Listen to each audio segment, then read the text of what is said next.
Okay. Let's talk about conviction.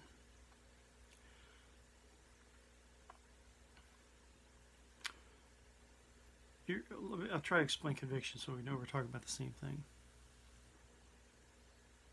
I go and let's say I got to deal with a renter, all right, and right off the bat I get pissed off. They're doing something screwy, or they're taking advantage, or I think they're taking advantage of me, or something like that. Blah blah blah.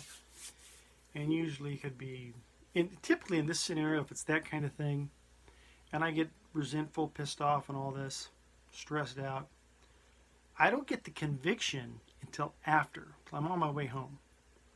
Okay, because it always happens so fast. And then I get this: you didn't handle this right. This is not the way you're supposed to be handling this. You could have told. You didn't have to get all pissed off. You didn't have to get all fired up. You didn't have to, you know, be angry like that or whatever. You could have dealt with this differently. You should have dealt with this in a way that works with the teaching of Jesus. Okay, I'm getting this on the way home. So here it is. This thing happens, and afterwards I get convicted that you did that wrong. Okay, you can't do it like that again. You got to work harder at this. All right. Now sometimes I can be in a situation that might be similar, and I get the conviction right then in the middle of it. Okay. All right. I'm screwing up here. And sometimes you'll be blessed enough where the more that you do this, you get the conviction before you do anything. The event happens, the information, the data comes to you, and you're like, "Oh, I see what this is. Okay, well, okay, I'm going to go down that path. I don't like what's going on here, but I got to handle myself. I can't let this alter my state of mind and get me all flustered up and ticked off and acted resentful and cussing and all this kind of thing." So,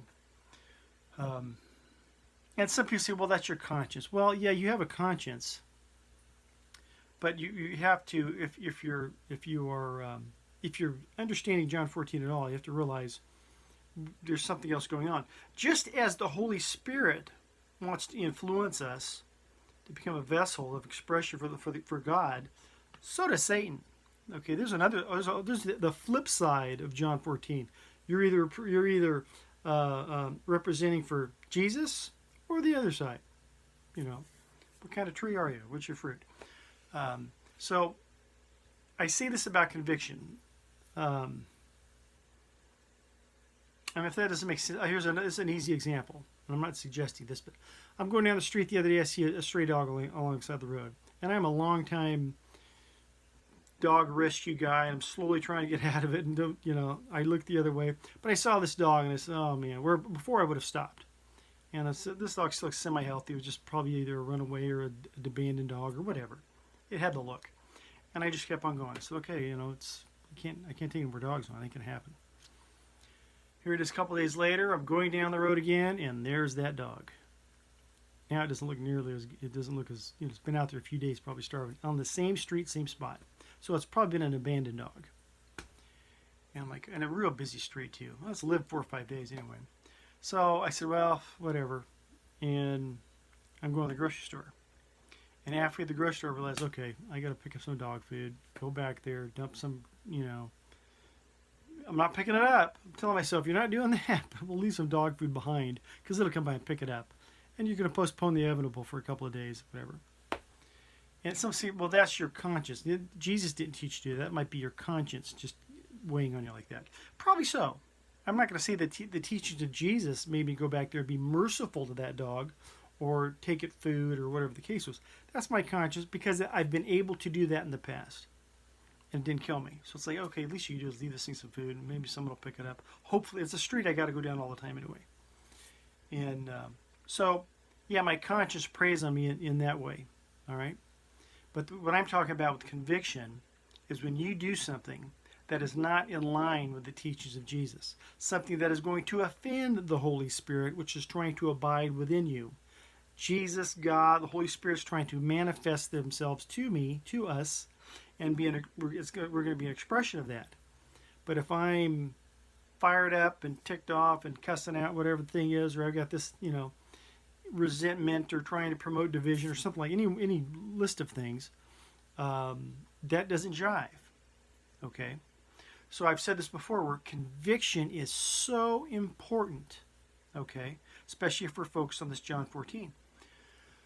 So you could say, well, okay, fine, I'll just wait till I'm convicted. Well, and this is the important part. You might never be convicted of anything because you've been, at this, you've been you for so long. You could be 20, 30, 40 years old, whatever. And okay, so okay, so it tells me about John 14, but I do stuff all the time. You could look in retrospect, say, I'm doing stuff all the time I should be convicted for, but I'm not. So I'll just continue, wait till something happens. That doesn't fly. Okay? What I'm saying is, you want to enhance the opportunity of conviction because that's like the rudder. That's what keeps us on the path. Okay? But you're only going to get conviction consistently in a healthy way if you're reading the book. You got to be reading the teaching of Jesus. The more you read, the more spirit you get. As it sounds mechanical, I'm not trying to be mechanical. But if you're not reading at all, that's probably the results you're getting. Zip. Okay? And once you start realizing, hey, I'm being convicted, must be, and then you start realizing the reality of this, the spiritual and the spiritual connection that's going on, that's a real boost to your faith. It's like, oh, this works. This is real.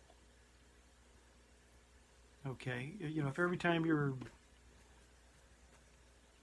so you were to be kind of a silly way of thinking about it. Every time you're potentially doing something wrong you just did, if you got a phone call that said, dude, that was not it. That ain't the way it's, here's how we do that.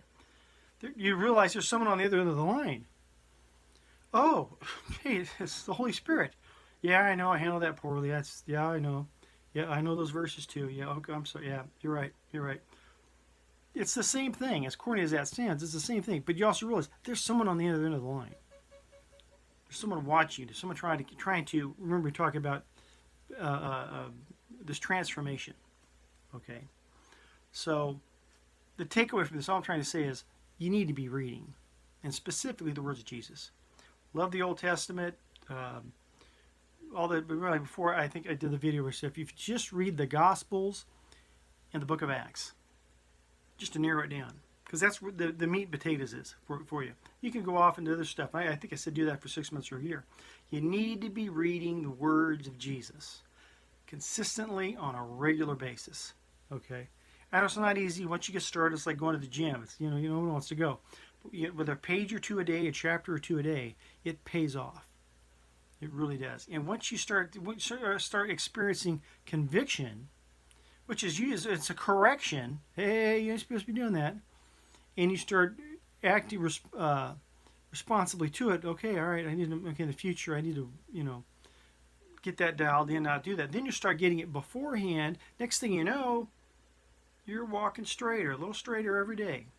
Okay? And that's the help we need. That's help from above. See? So you're only going to get that, I shouldn't say only, but really the best way to get that is to be reading. You've got to be reading the words of Jesus consistently, regularly.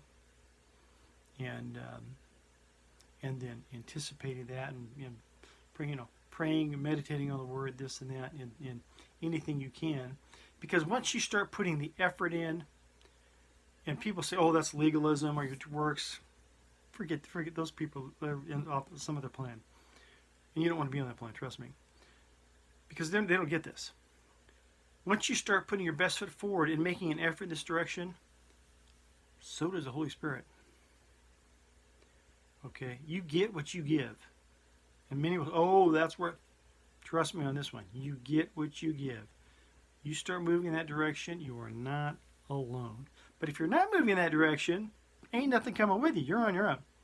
See, once you start getting that routine and you start making changes, and it's like it's a synergistic relationship. We're not just sitting here waiting to be. God isn't dragging you to salvation. Okay, He's not dragging you. He ain't coming to get you. Okay, the door is opened. You have to get up and move your feet. See, towards that door.